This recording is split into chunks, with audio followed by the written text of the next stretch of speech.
Welcome back to the Matinee Talk Twins podcast. We did it, everybody, ladies and gentlemen. Pat on the back. We have made it back to spring training baseball, players on the field, games sometimes being televised. And even though the Twins haven't put down a game on the record yet, the season is already over. So we'll get into all that. But first, how are we doing, Matt? We're doing okay. I'm enjoying watching games. Things are going okay. Except, the big news that's hit over the last week is that Pablo Lopez is out for the year. He tore his UCL in his right elbow. He's going to get Tommy John surgery. Honestly, it's looking a little unlikely that he'll even be ready for opening day 2027, given the timeline of the injury. Uh, not ideal at all. He's probably the Twins' second or third best player. I wouldn't necessarily say that the season's over, but it definitely puts a big dent in their chances to compete with a roster that was already not great. The biggest concern to me, just off the initial rip, is that Pablo is far and away the most steady option we had in the rotation.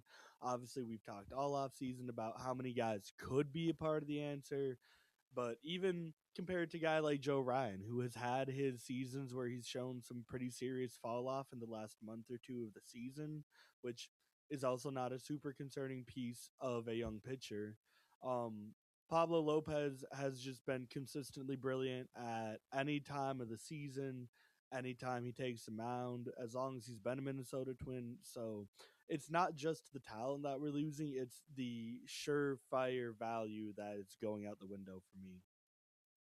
Yeah, I think the operative word in your statement is value, and I think that's important when we look in the context of the Twins deciding to keep Pablo Lopez and keep Joe Ryan. It wasn't necessarily just that we didn't think this team was going to be all that good in 2026 and probably not even in 2027, but there was also just always the risk that an injury like this would happen, especially with a pitcher. And it just makes it, you could say this anytime there's a season ending injury for a guy close to free agency, but in this case I think it was really clear that maybe the right move here would have been to trade these guys away. And it just stings a lot more now that the Twins didn't capitalize on Lopez's value. He goes from a significant trade chip to, now a contract that's underwater and nobody's going to trade for. So I don't think that they're going to change course on what they're trying to do this year, the direction they've been building the team in. But I would like to ask, would you change course if you could right now, knowing that Pablo's out? That's such a key piece that was supposed to be a part of this contending team this season is already gone. Would you not take the opportunity to jump ship while I still can and trade away Joe Ryan, maybe Byron Buxton, goodbye Ryan Jeffers? It's just really hard to make those kinds of moves. Even though the season hasn't started, we are in the middle of March. Those are going to be complicated deals that sometimes take months to negotiate. And so I don't know that there's necessarily a good path forward to bail out on this team. And also, even when the Twins were looking, November, December at trying to compete, I think the possibility of a significant injury had to have been factored in. So I don't think it changes their mindset a whole lot. I don't know that it would change mine just because I think at this point in the calendar, you're probably going to have a limited number of suitors who'd be interested in shaking up their roster this much. So I think they kind of are just going to have to roll until the deadline, but this definitely makes it more likely that they get to the deadline, they look around and they go, man, we're not even a 500 team. We're not going to compete this year. And maybe they do trade Ober, Ryan, Jeffers, all of the bullpen again, everyone.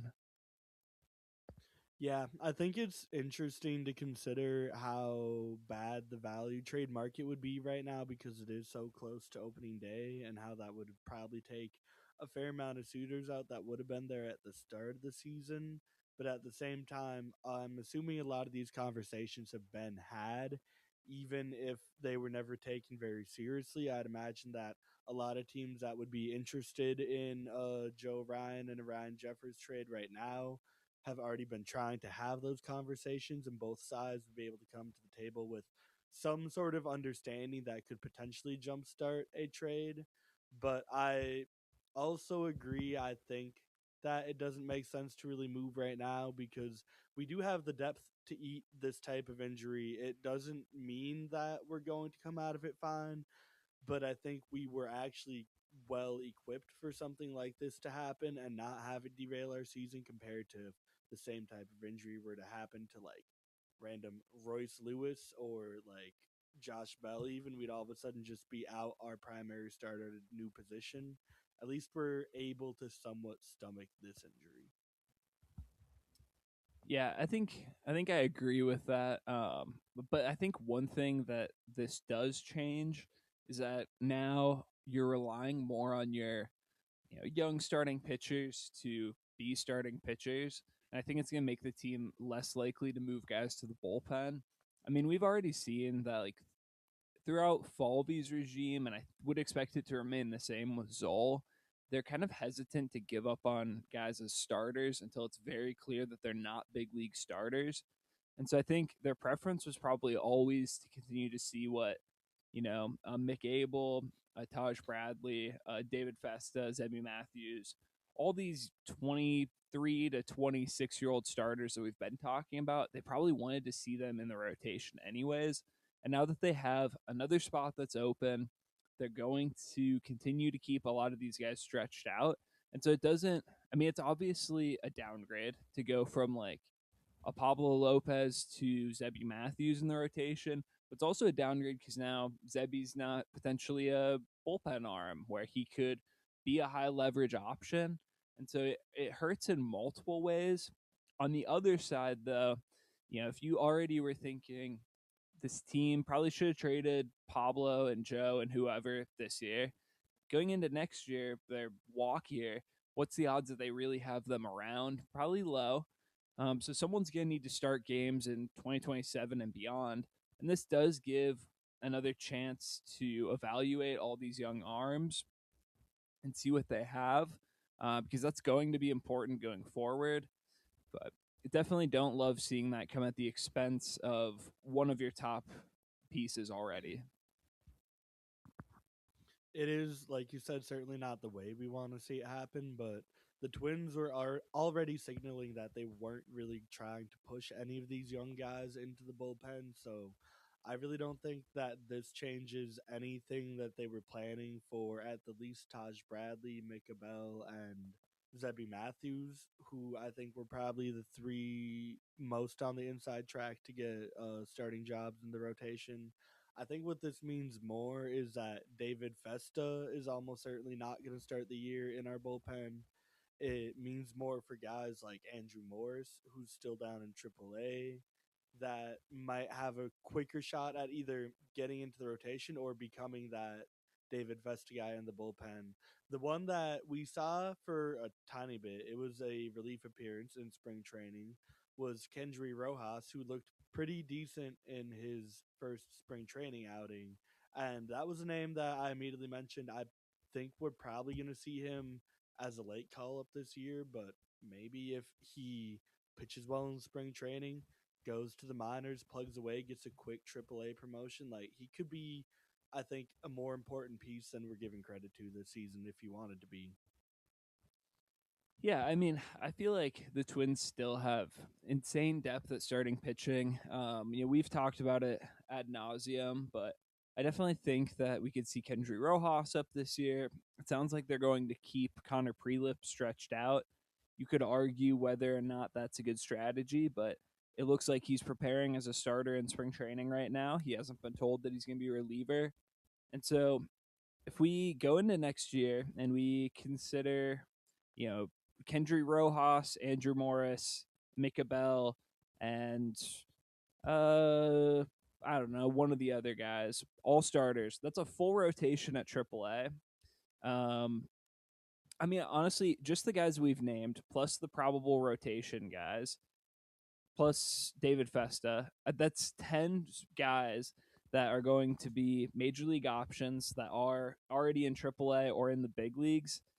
And that's before we even get into kind of the second tier of Twins pitching prospects, the guys like CJ Culpepper or even like further down in the minors, we have Dason Hill or Charlie Soto. Like there's a lot of pitching talent here. There's also the guys we got in the Willie Castro trade. You know, we have Ryan Gallagher. He's interesting. Like there's so many arms here that I think having more opportunity to sort through them isn't necessarily a bad thing.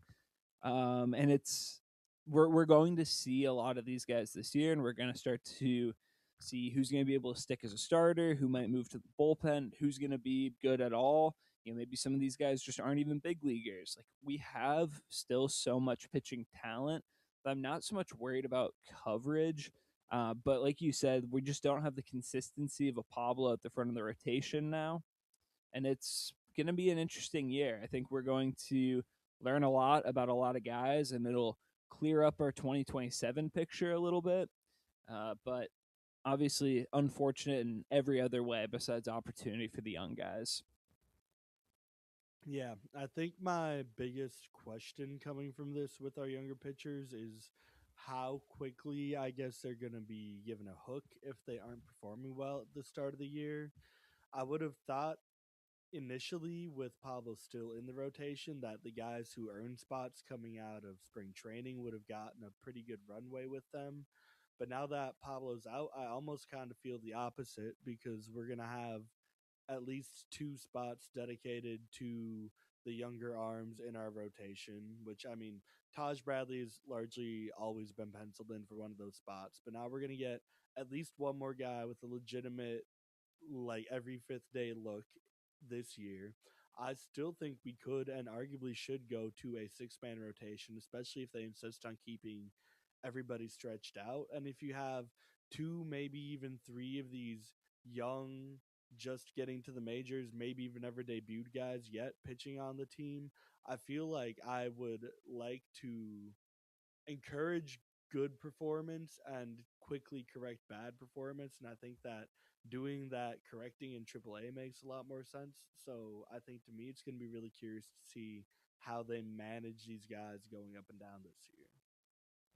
I think I have about the opposite perspective. I think in general, you want to avoid with young players sending them up and down.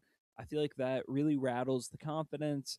You know, guys then feel like they're kind of on edge. They feel like they need to perform every time they go out there. It puts a lot of pressure on young guys that are just trying to figure it out in the big leagues. And so I think what's probably going to happen is we have our group coming out of spring training, and they let them run for a month, 6 weeks, 8 weeks, something like that.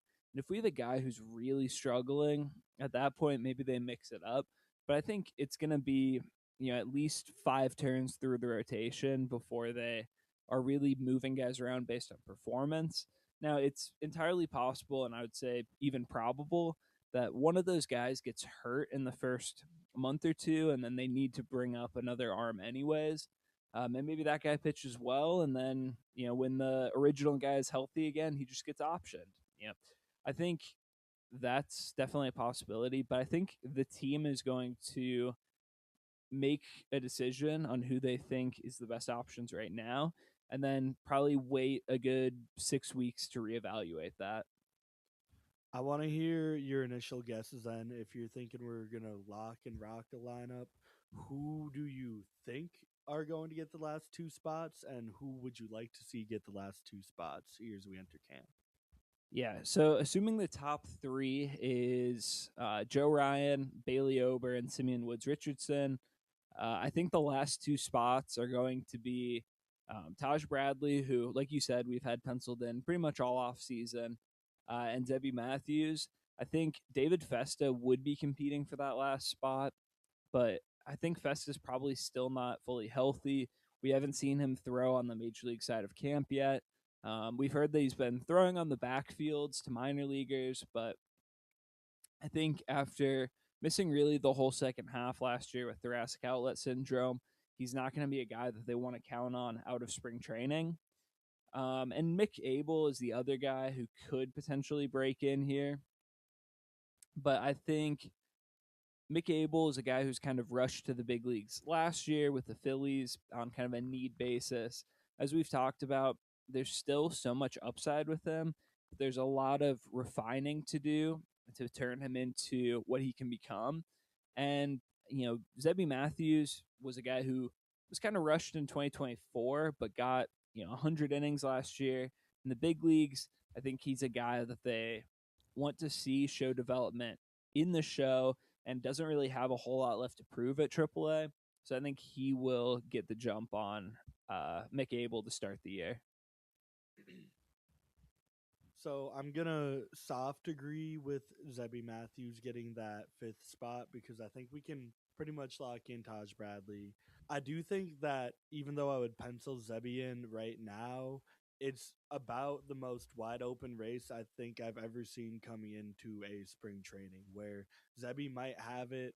I agree that there's a lot of reasons to be naturally concerned that David Festa might not be coming back 100%, or that he's not 100% yet, but I think Mick Abel has a lot of upside, like you mentioned, that could easily push him past Zebby Matthews. I think this is going to be where spring training really determines how all these guys start the year because about I keep calling him Mick Abel. It's Abel, right? Yeah, I'm like 90% sure it's Abel. I'll look it up. Yeah. For those joining us, we decided to pause to look up Mick Abel's. God, now you have me doing it. Eric's been referring to Mick Abel as Mick Abel for like 4 months, and so we decided to, fully put to bed what the pronunciation is, and it is Abel. But then we found his full name is McLean Stein Abel, which is an elite name. Honestly, between McLean Stein Abel and Daniel Zebulon Matthews, we really have some elite names. This is going to pick up greatly with wherever I'm going to have cut my rant off in edit. But first of all, did not know that Zebby's actual name is Danny Zebulon Matthews.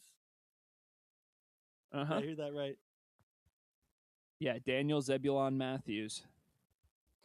So I was going to say that McLean Stein Abel proved that Mick Abel had all the swagger and aura that he needed to become the Twins' fifth starter if you wanted to out of spring training.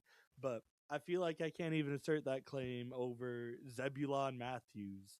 Either way, the whole point of the rant was that while I do think that Zebby is the better pitcher right now and is on the inside track to getting the job, we've only seen one start from Mick Abel, but it looked fantastic so far this spring. If he continues to pitch like that, I think he becomes almost undeniable in the rotation, especially if we are, again, knock on wood, going to claim that we're actually going to be competitive this season.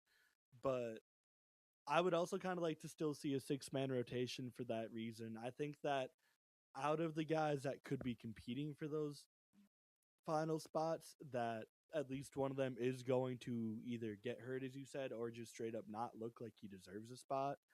But if we go to a six-man rotation, then we can fit all three of Taj Bradley and insert two of Zebby Abel or David Festa here. And I think that would be exciting as a fan, and it would also be rewarding to the players. As you mentioned, guys often struggle with going up and down. So if a guy has a great spring training and is rewarded by seeing the team expand the rotation just to get him up in the major league level, I think that would do wonders for that man's confidence. And if they've pitched to enough to earn that spot, give it to him. So the problem with the 6-man rotation is that you don't want to do it when you have a clear number one starter, or when you have a number one and number two starter who are better than the rest of your group, because it's going to mean that those guys get less appearances. And so if you pitch with a 6-man rotation for the whole year, our number one starter, Joe Ryan, would go from making about 32 or 33 starts to exactly 27, which is suboptimal. Like, you want your best pitcher to throw more.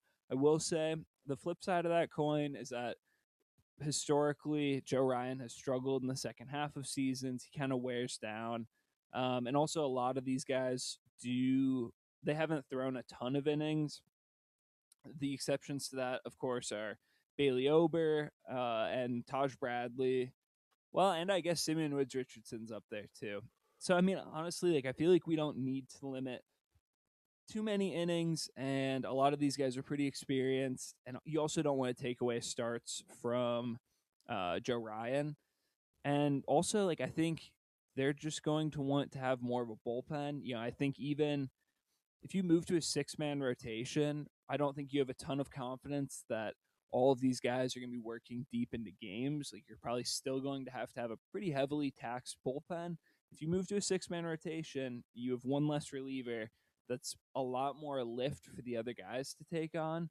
And honestly, I don't know who you send out of this bullpen if you are cutting down to only 7 guys.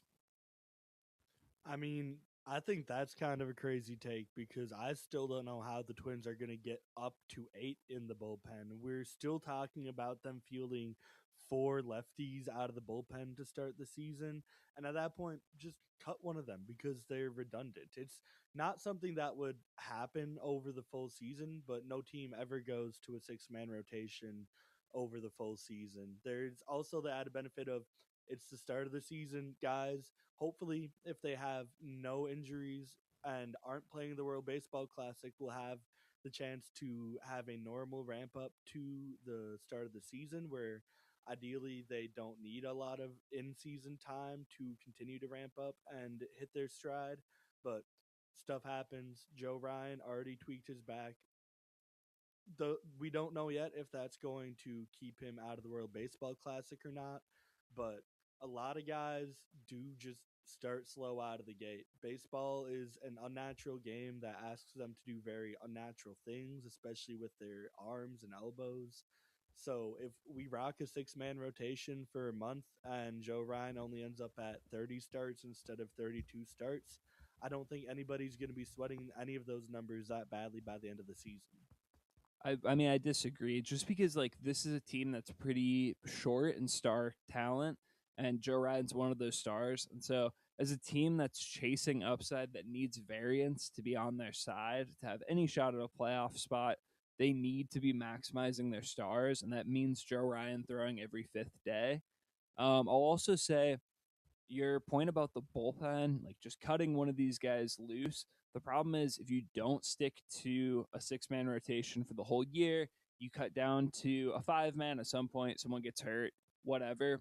Now that guy's just not an option in the bullpen. And we spent the entire offseason saying how the Twins need to bring in more options. And at this point, the bullpen is pretty full. You can argue the effectiveness of these guys, but it's a solid ish group with a lot of intriguing arms. So currently, if I were to project the bullpen, I would have Liam Hendricks, if healthy, as probably their closer, along with Taylor Rogers, Justin Topa, Cody Funderburk, Cole Sands, Anthony Banda, Andrew Chafin, and Eric Orzi. That's 8 guys. Yeah, there's 4 lefties in that mix, but honestly, who are you going to drop out of it? Because the only 2 guys here, well, there's 3 guys that have options, and it's Funderburk, Sands, and Orzi, who project as your third, fourth, and fifth best relievers. And so I mean, are you really going to option those guys? Probably not. Do you want to cut a guy like Chafin or Liam Hendricks who you went out of your way to bring in? That seems like not likely to happen. I mean, I think they're going to go with an 8-man bullpen. I think that's the right move because they are going to need these options at some point. And also, I think that not to say it's purely a service time game, but also like what's the upside in having 6 starters in the big leagues? You know that all of these guys are going to pitch at some point. You might as well have them down in AAA. They're not earning service time, and they can work on things. They can develop, and then when you need them, you call them up. I guess I just don't see the point in a 6-man, especially when you have a clear ace. You have a pretty full bullpen without a lot of maneuverability. It just seems like a slam dunk to go with a 5-man at this point. I guess part of it does just whittle down to are there going to be 6 guys that present themselves as worthy of getting a rotation spot? Because to me, the big differentiator is if Mick Abel comes out, has a absolutely dazzling spring training, looks like he's put in a lot of work over the offseason, maybe adjusted his pitch mix a bit, has cleaner mechanics, he's found the zone better. I don't want to send him down to AAA to keep figuring it out or suppress his service time, because if he looks good in spring training, he needs to be part of our future. I would rather see him figure it out against major league hitting, because the talent gulf between AAA and the major leagues is so massive that if he's already doing well and looks like he can dice up major leagues through spring training, he's not really going to progress. He's not going to learn. He's not going to get a lot out of a AAA assignment. As far as the bullpen half of it goes, I'm sorry, Andrew Chafin. I know I was just typing you up like great guy, electric personality. I would be pretty surprised if he got another deal and another major league roster spot if the Twins cut him. A six man could be earned by a couple guys really pressing the issue and showing that they need to be in the rotation coming out of camp. I think that that might have some merit, but it would be the exact opposite of how the Twins have operated in years past. Let's not forget, only a few years ago, the Twins sent Bailey Ober to AAA to start the year. And that was despite him having multiple years of really mid rotation success in the big leagues. They've shown that they're willing to send guys down um, just to stick to a 5-man rotation, even if that guy has shown that he's a capable big league starter. And I think from a game to game strategy and like ability to put the best team on the field, a 5-man rotation does make the most sense. We know how teams love to maneuver the bullpen, and I think you're really tying one hand behind your back by going down to only 7 relievers, especially if it means that you're going to then lose one of those guys for the year because you're going to have to put them on waivers or cut them loose. um, but yeah, I can definitely see where you're coming from on the 6-man rotation. I think what I just struggle with is what I would like to see happen versus the reality of the situation. Because the reality of the situation is just that we are trying to be the best possible team in 2026. And every time I have thought about the Twins this offseason in an idealistic mindset, in a hopeful mindset, in a predictive mindset, it has never really been with them winning in 2026 being at the forefront of my ideas and my priorities. So I think that's just going to be something that maybe if you're out there and you feel the same as me, you're just going to have to struggle through it for 2026, because I don't agree with it, but I think it's going to drive a lot of our decisions, especially in the first third of the season when we hopefully cannot possibly be bad enough to take ourselves out of contention that quickly. I think that we're going to see a lot of decisions that we might question even by the end of the year, if not a year from now. And I guess that's just something that we're going to have to live with if we want to make our owners happy this year. Yeah. Okay. So we've touched on a lot of the rotation picture, as Eric mentioned earlier. Joe Ryan had a little bit of a scare with his back, but it sounds like he's going to be good to go for opening day. Something we can keep an eye on, but not a huge concern. I think it's just a normal, soreness, stiffness, guys ramping back up happens all the time. The big thing that I want to talk about coming out of the first few games of the spring, and we've talked about it a lot this offseason, is the outfield. I feel like the first few games have just kind of reinforced at least my thoughts on it. I know it's spring training, it's not always the highest level of competition. Pitchers might just be throwing whatever out there, trying to see how things look. They're not necessarily competing at the highest level. All the normal caveats. But I'll say a couple of the guys who have played really well to start camp have been Alan Roden and Emmanuel Rodriguez. Rodriguez homered today for the second time in 2 games. He's been playing some center field. He made a really nice catch and right, crashing into the wall yesterday. He's been very good. We also have Alan Roden, who hit the go-ahead grand slam in yesterday's game, and I think just generally has had some good at-bats. he had like a 7 or 8 pitch at bat against Chris Sale, and then he ended up lining out pretty softly. But it was a competitive at bat and a really tough left on left matchup, which I think is encouraging. And those are two guys who might not even be on this roster to start the year. So I guess my question for you, Eric, do we think that A, Alan Roden has a real shot at making this team? And B, do we think that there's any scenario where we could see Emmanuel Rodriguez up on opening day? I would like to take a moment to address both of those questions with an observation on how bad Trevor Larnach has been to start spring training. I was just talking about how much I would love to see the Twins make every effort to include the pitchers that prove themselves as worthy of cracking this opening day roster in that picture. And I mean, the same has to be said for the hitters. Even if I think that the need isn't as immediate and you could fill out the outfield, even if it doesn't include Trevor Larnach with guys that aren't Emmanuel Rodriguez, I think that Allen Roden at a minimum should be a lock. I think we already were kind of hoping that the Twins viewed him the same way we did and he would get the left field job.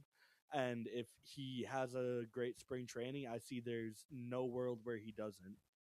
And I do. I would have no issue with Emmanuel Rodriguez making the roster out of opening day if he is hot for the entire spring training. This man has been a professional since he was 17.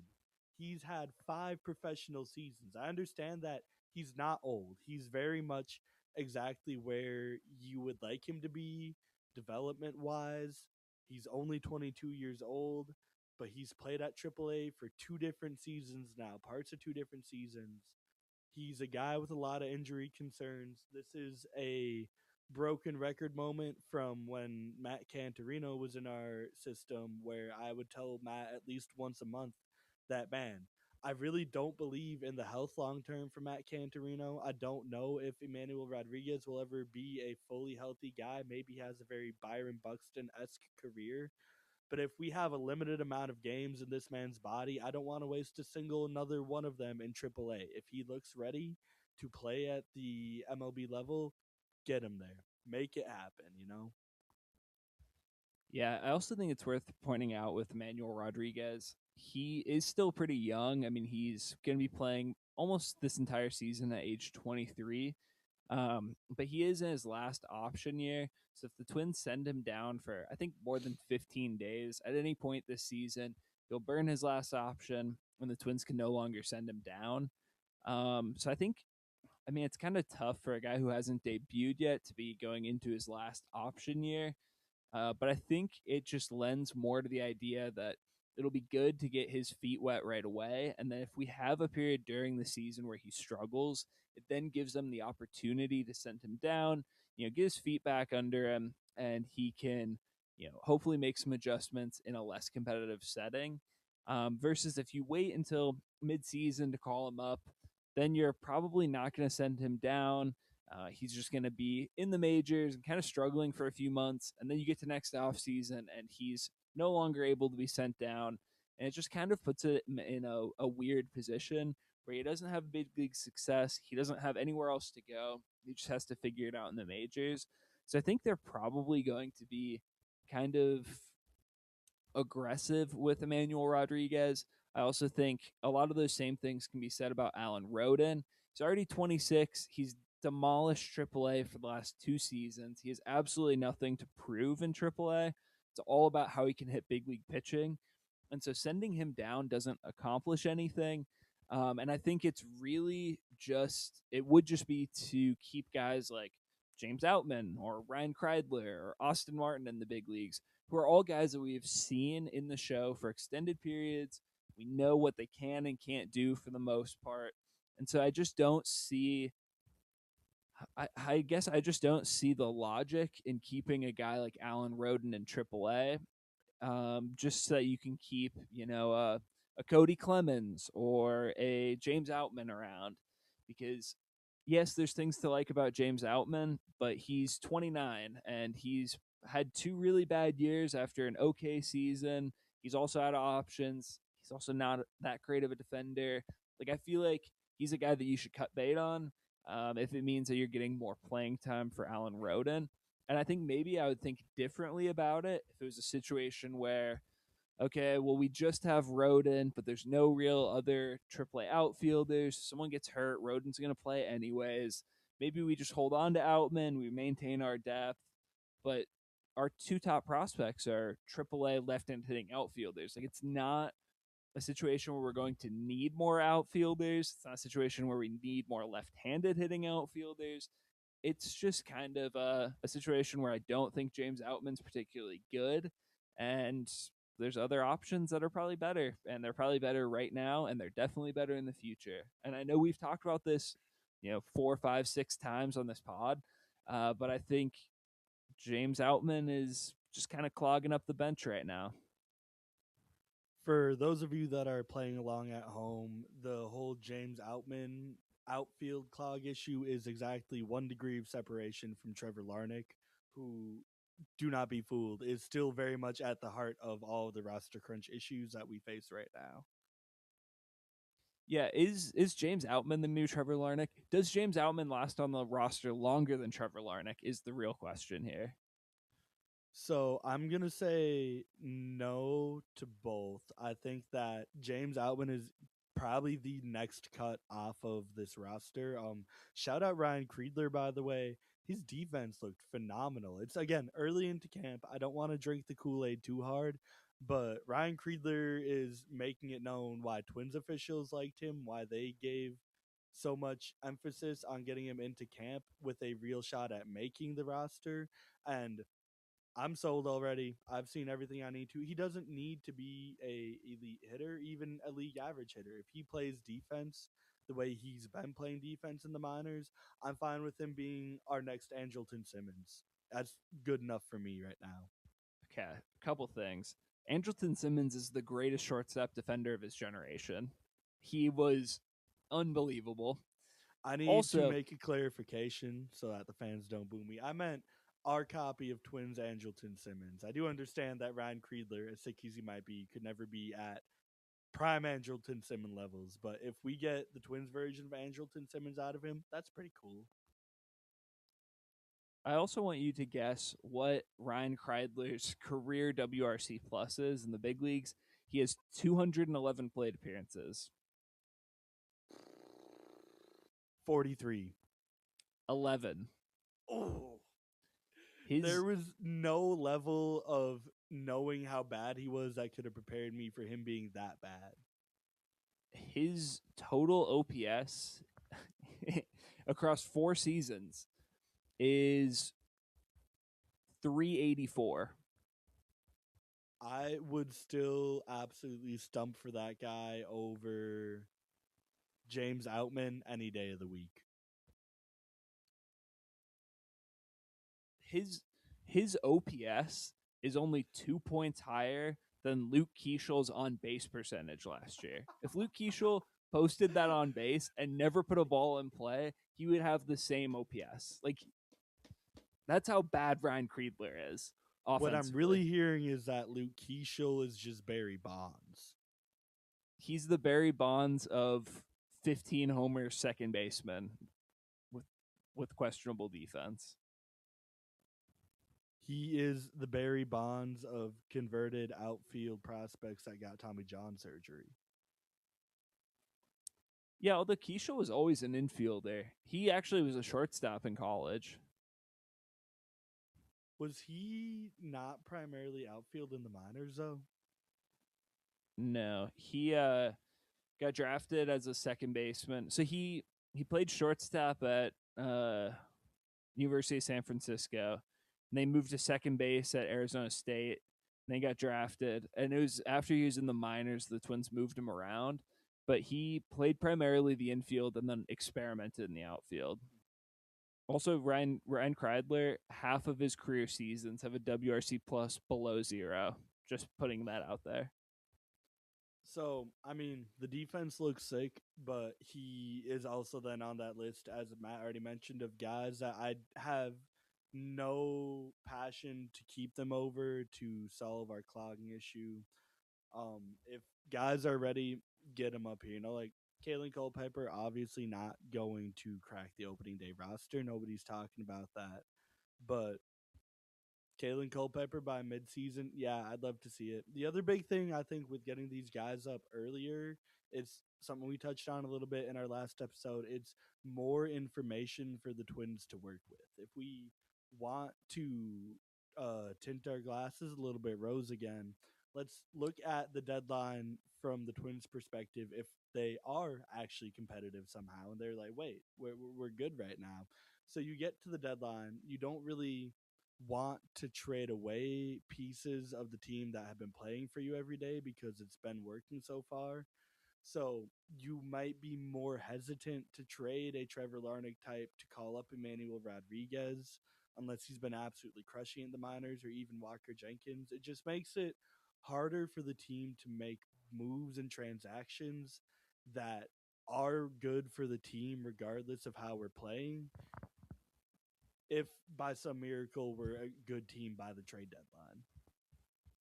Yeah, I mean, I would also say the only path to being a good team at the trade deadline is guys like Emmanuel Rodriguez and Walker Jenkins being real contributors. Like, I just don't think that there's the upside case with a guy like Trevor Larnach that would give us the kind of variance to get us to the point where we're a playoff team. Like the problem with this team isn't floor. I mean, if you look at our projected lineup, we have 7 hitters who have a projected WRC plus in 2026 of above 100. And the 2 guys that are in the lineup who have a WRC plus below 100 are Victor Caratini at DH, who I don't think is going to DH all that much. It's probably going to be someone else, and Brooks Lee, who we just know is not a great hitter, but is our starting shortstop.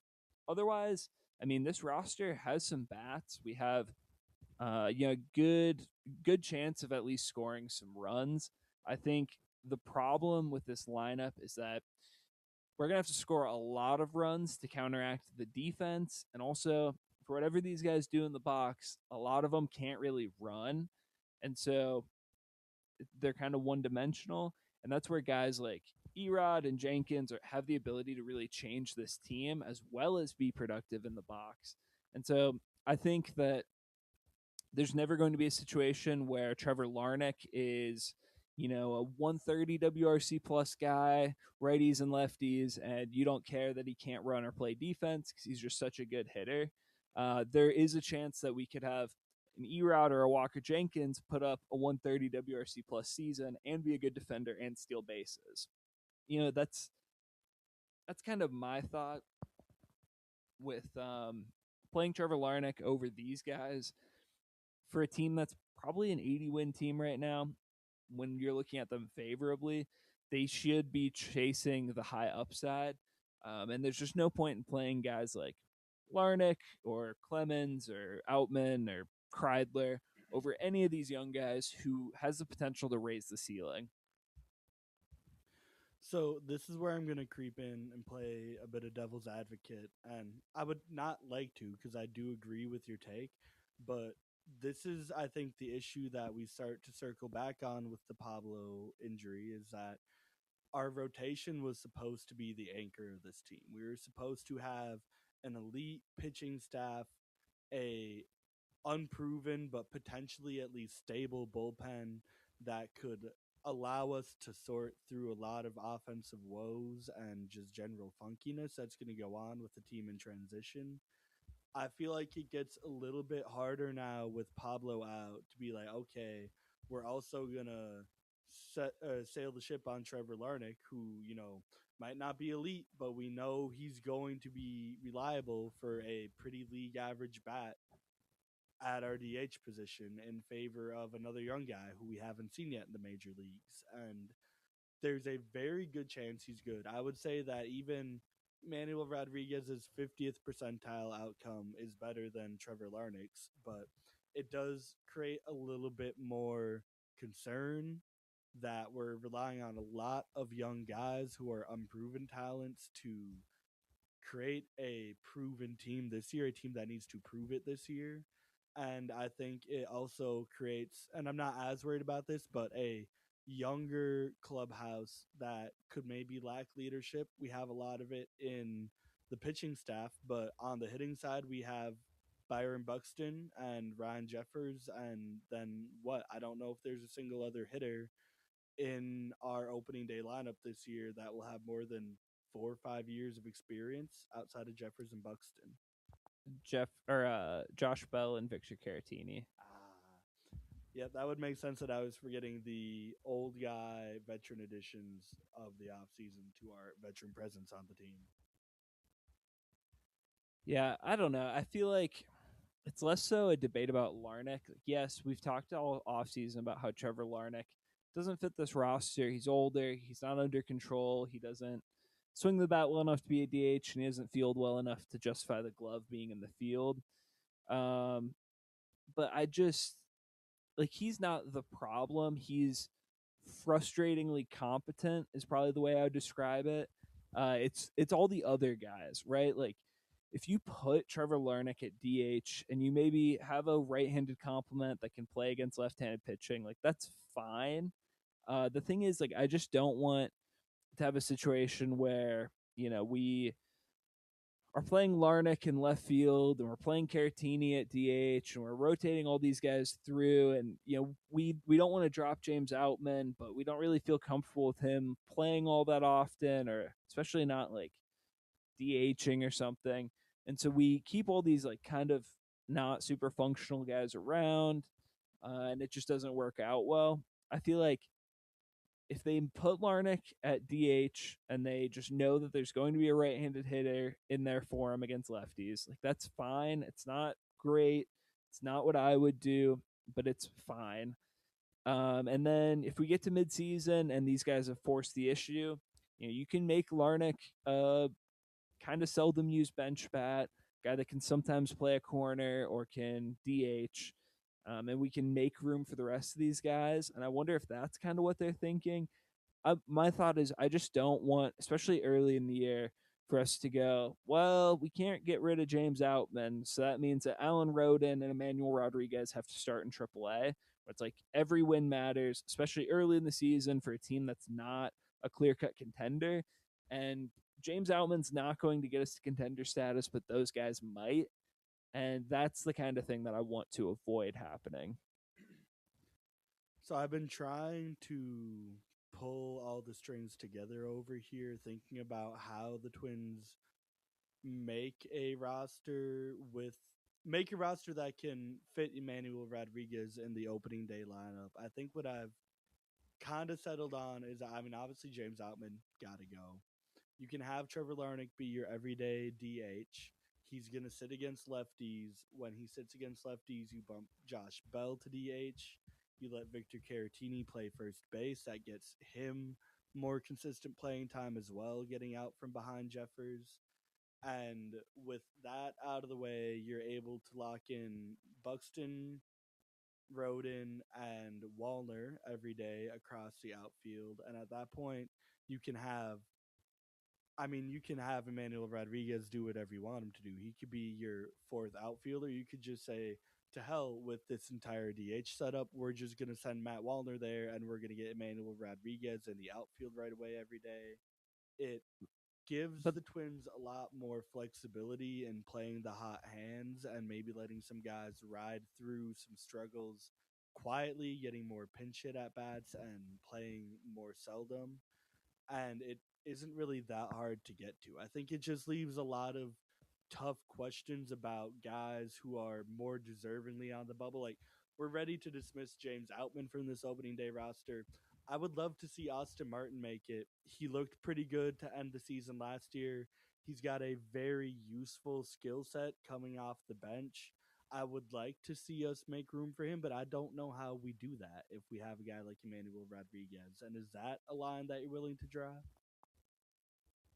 I mean, honestly, I could not care less what happens with Austin Martin. I don't think Austin Martin is a good enough hitter to be a corner outfielder, and I don't think that Austin Martin's a good enough athlete or makes good enough reads in the outfield to play center field. He's not a real capable infielder. He was a butcher all through college. He was a butcher through the minors. Like I think Austin Martin's gotten a pretty long leash because he is a former fifth overall pick, but he's also 27. He's gotten to know power. He had a good stretch last year, but it was largely inflated by walks. And I think teams will quickly realize that Austin Martin's not going to do the kind of damage at the plate to where you need to work around him.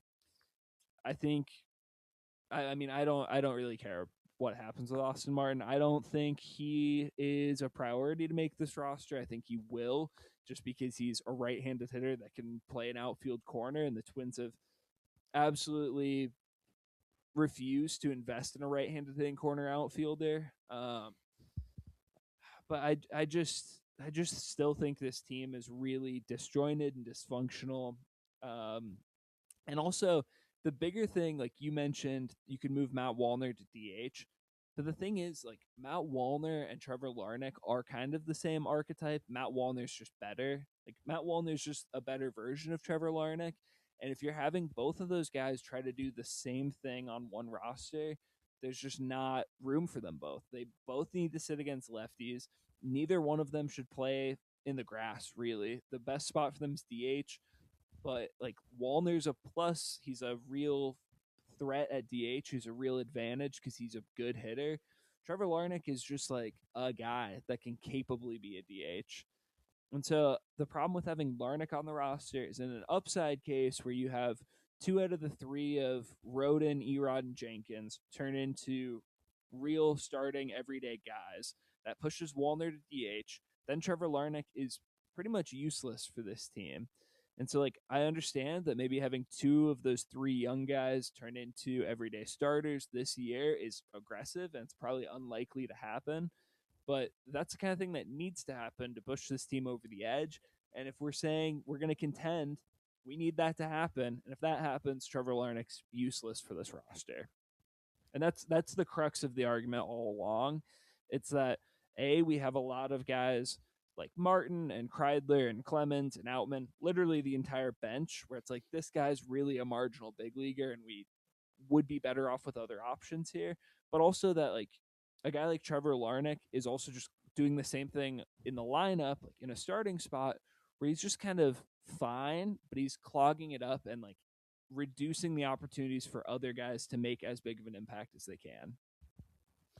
So, in the long term picture over the entire season, I definitely agree. I don't think this is a surprise to anybody. I think we've been labeling these guys as such for most of the off season, but the upside of not having a lot of big names on the bench right now is it's really easy to make spots when we need them, when we feel like guys are ready for them.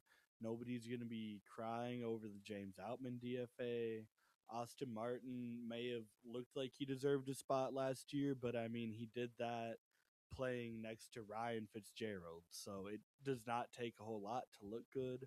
Um, the bigger question to me really is we've been kind of treating this whole Emmanuel Rodriguez thing as a given. He has looked great to start this spring training, but we have both been reminding ourselves frequently to pump the brakes, don't drink the Kool-Aid. Spring training is not a huge indicator of where a player is at in their career. So, what realistically would you need to see out of Emmanuel Rodriguez for him to force the Twins' hand on the opening day roster? Do you think we need to see something offensively, defensively? Do you think either of those pieces are already there? What are you looking for? Yeah, I mean, I think that we already know that Emmanuel Rodriguez can play defense. He's gotten great reviews as a center fielder throughout the minors. I think he can very capably handle a corner right now. And honestly, he's produced in all of the upper minors with the bat as well. You know, obviously, about 3 years ago, he had his big breakout in the low minors, producing a combined 147 WRC plus. In 2024, that got even better in a smaller sample. He only played 47 games due to injury. But he had a 180 WRC plus. And then last year, largely in AAA, he had a 135 WRC plus. A lot of the reason that his WRC plus ticked down last year is because he was battling through some thumb injuries that tends to kind of sap some power for hitters. And we saw that, you know, he played 52 games at AAA and only hit 6 home runs. So for me, looking at Emmanuel Rodriguez, the big thing that I want to see is his ability to drive the ball against big league pitching. If he can, avoid striking out at too monstrous of a rate, continue to control the strike zone, and also get to his power, that's all I need to see. Once we see him, you know, not striking out in an outrageous clip and getting to power and drawing walks against big leaguers, that's all that you're really looking for. You already know that the glove's going to play.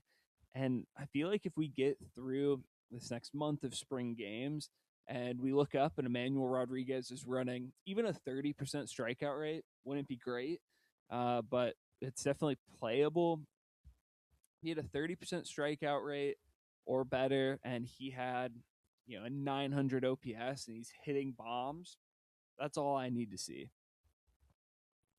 Yeah, I think the big thing to me that has been so encouraging is the power. We didn't, at least I haven't seen the home run from today yet. Was not doing enough Twitter scouting there, but was watching the game yesterday. It looked so effortless. It was beautiful. It was everything you want to see out of Manuel Rodriguez, and that ball got sent. Like, that's, I think, what confuses me the most about him as a prospect, and why I'm really looking forward to seeing him in spring training, because like the build is there, right? The dude is massive. He's well built. He looks and has the raw bat speed to have all the power. So to me, it really feels like more of just a launch angle issue, an approach issue. I think it's something that could very well be improved on, and maybe it already is. Maybe that is the answer, and I think that is the one thing that I would be looking at the most if I'm the Twins. I think that a lot of the rest of the batting profile is already pretty well developed. You're going to get what you're going to get at this point. But if it looks like he is carrying legitimate power through spring training, then I see no reason to think that he's not ready. Yeah, and I mean, it's not to say that Emmanuel Rodriguez hasn't gotten to power in the past. In 2023, he hit 16 home runs in 99 games. 2024, he hit 9 home runs in only 47 games. The power's there. It's backed up by the batted ball data and his bat speed, of course. And so, I'm not worried about the power. I'm worried about his injuries, sometimes preventing him from getting to all of his ability. And right now, he looks healthy. And if that's the case throughout spring, I think there's a very good case to be made that he should not only be on the opening day roster, but potentially be the opening day at left fielder. And also, if you are in a situation where Emmanuel Rodriguez is on the opening day roster, it really further limits the need for James Outman because Erod can just be your backup center fielder. Even if you have a guy that you think is probably only a corner bat, he can definitely be in there. And that's where having a guy like Eric Wagaman then is maybe more useful to this roster than Austin Martin. Whoever you are adding as that right-handed bat probably isn't going to play the field all that much. They might be, DHing in place of Trevor Larnach, or if you do that Caratini Bell setup, they could play a little bit of left field. But honestly, I think Emmanuel Rodriguez and the flexibility that he brings defensively would allow for a lot of other bench combinations that could make the lineup more interesting.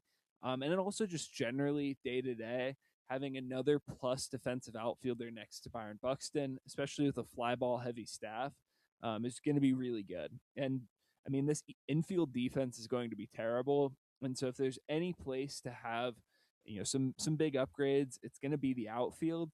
And if we get to midseason and we have, Erod and Jenkins and Buxton patrolling the outfield regularly with Alan Roden as the fourth outfielder, that's a very good defensive group. And it makes me feel a lot better about their ability to prevent runs. Not to mention that all four of those guys could be really above average hitters.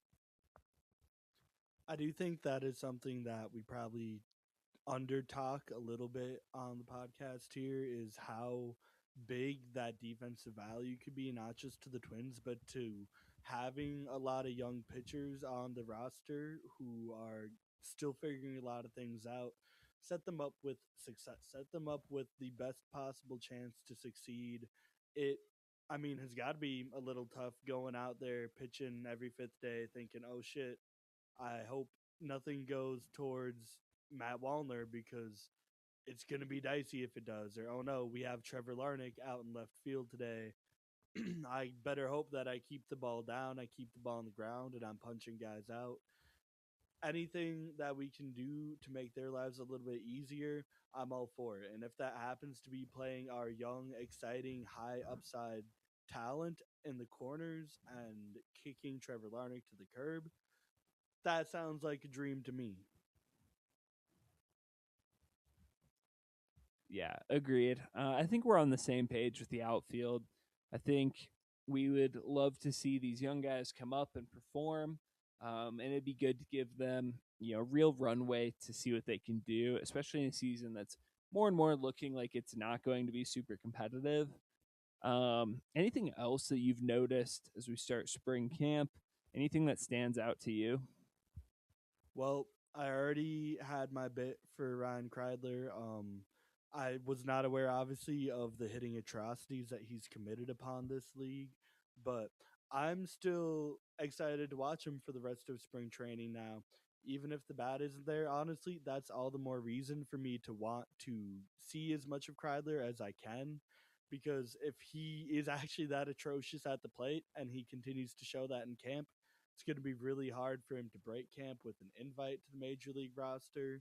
So if he's going to be flashing the glove like he was on Sunday night for the entire spring training, I want to see that as much as I can while he's still playing.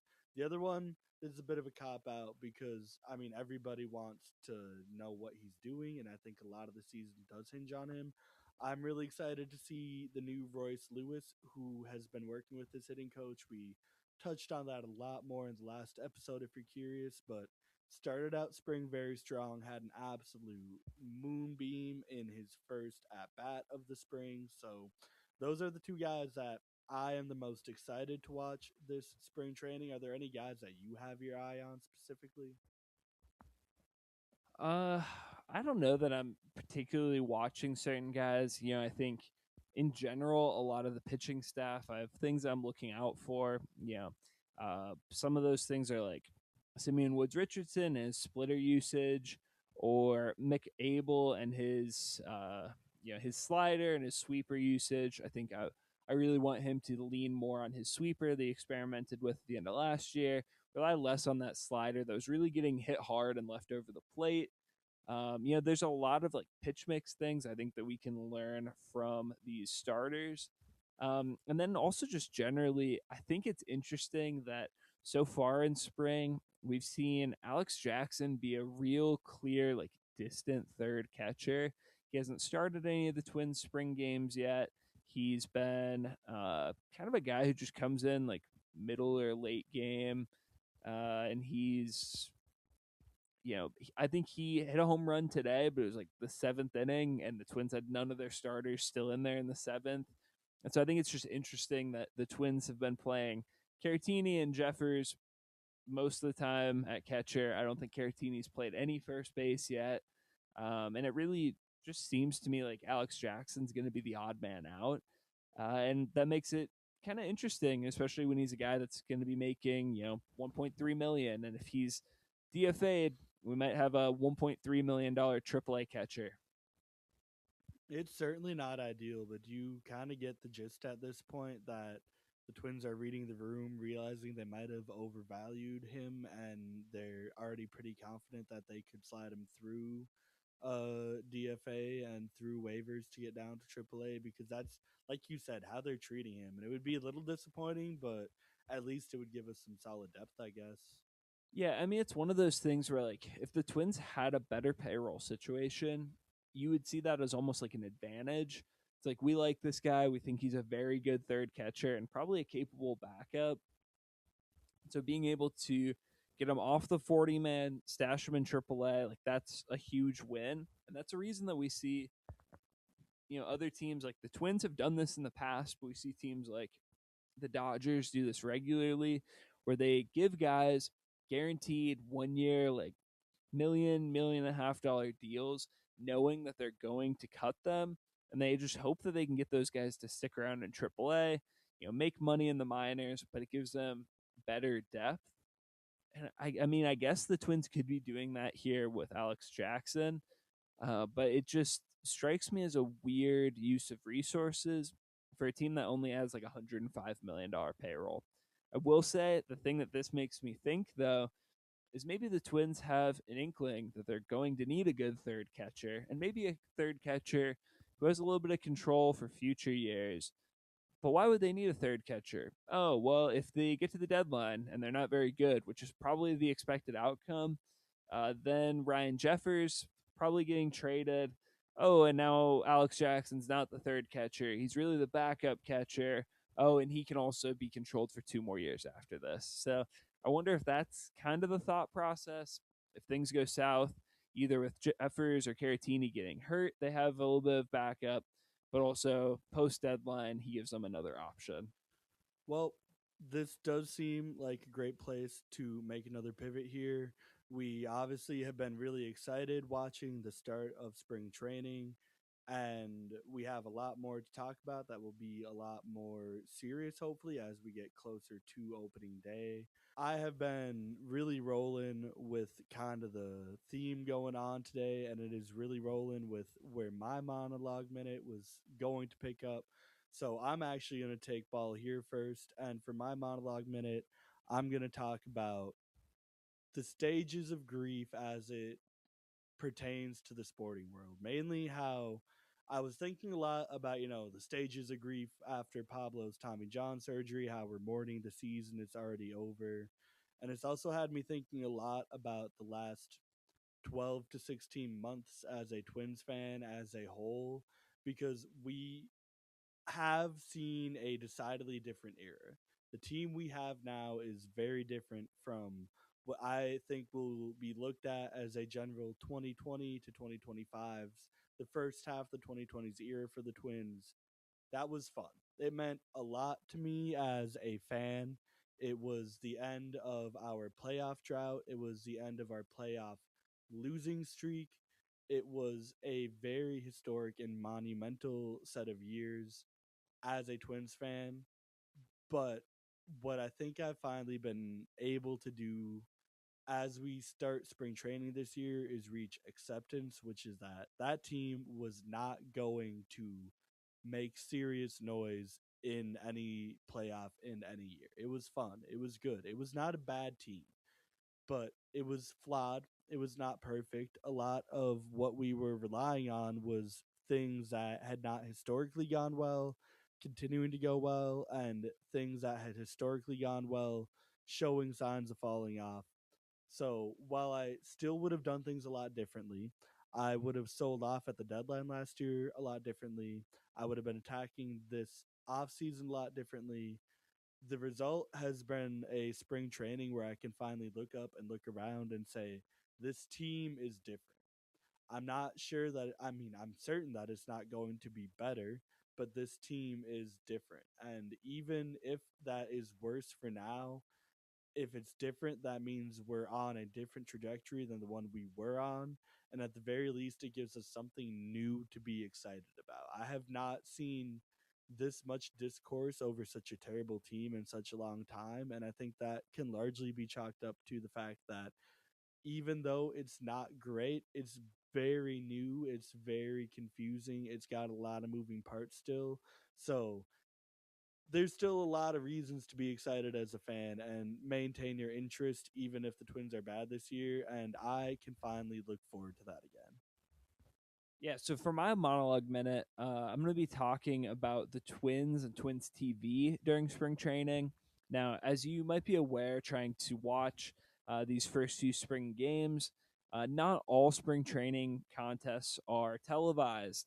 And so I think of their, what is it, like 3 games that have happened so far, the first 2 were on Twins TV. The third game was broadcast by the Braves. And then the game today just wasn't on anywhere. And the next few aren't going to be on TV anywhere. And I just think from a fan's perspective, it's kind of tough to go from, no baseball all year to, baseball's back. We have spring training. And all you want to do is watch your team, your favorite players, watch the game happen. And you're not able to do that. Yes, for the most part, you can listen to the radio. Most games at least have a radio broadcast, but it's not really the same. And I think it would be nice to be able to watch each of these games. I'm not even saying that they need to have commentators, broadcasters, because I know that it's spring training. They don't necessarily want to pay for guys to go down there and broadcast every game. There's a lot of production costs, and they might not have the same viewership that they would have for a regular season game. That totally makes sense to me. But just have a camera feed of the game. Just have the center field camera turned on, and that's just the view for the whole game. Or you put a camera behind home plate and we just watch it from there. It doesn't have to be high quality, it doesn't have to be perfect, but I just want to be able to watch the Twins spring training games in one form or another. It's just super disheartening to, get through the whole off season, get to spring training, feel like we've made it, there's baseball again, and then like 3 days later you're like, oh, but none of the games that I want to watch are televised. So I guess baseball's not really back.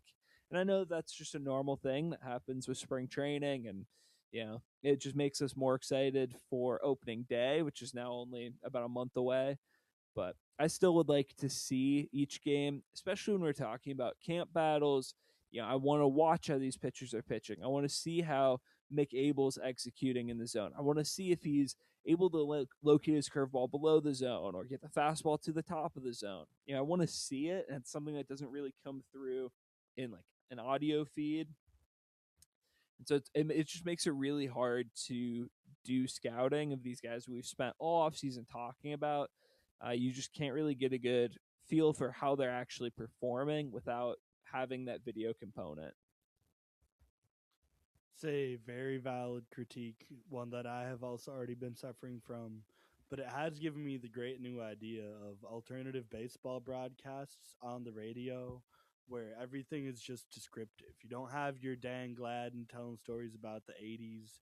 You don't have any sort of, analogies, banter between. It's just straight two guys, complete nerds there for the love of the game, telling them there's a curveball from Mick Abel that is spotted in the upper third, outer third of the zone at 76 miles per hour, and that's a swing and a miss. That was definitely early. Just complete descriptive radio might be the future for baseball. Yeah, I think most fans would hate that, and we're probably one of like 7 people who would listen to that broadcast, but I would love that. It's definitely an evil idea, but a fun idea. Yeah, I mean, Dan Gladden, I'm sure, is a hoot to interact with, but I do not care what happened in the 1980s and 90s on this Twins team. I just want to hear what's happening now. And I swear to God, his stories get less interesting every year. It's like, this one time, this one guy did a thing, and it's like, yeah, there's a guy doing a thing on the field right now. How about you tell me about it, Dan? But anyways, I digress. Well, on that cheery note, we are reaching the end of our podcast episode. We appreciate you guys for sticking through. We've had a lot of technical difficulties on our end this recording, so if you made it to the end, we appreciate you. Make sure to let us know, leave a like, follow us wherever you're listening. You can find us as always on Spotify, on YouTube, on Apple, really wherever you get your podcasts. We're also on Twitter. We have a podcast Twitter, and we are also a lot more active each on our personal Twitter. So make sure to find us there. But most importantly, until next week, make sure to stay tuned.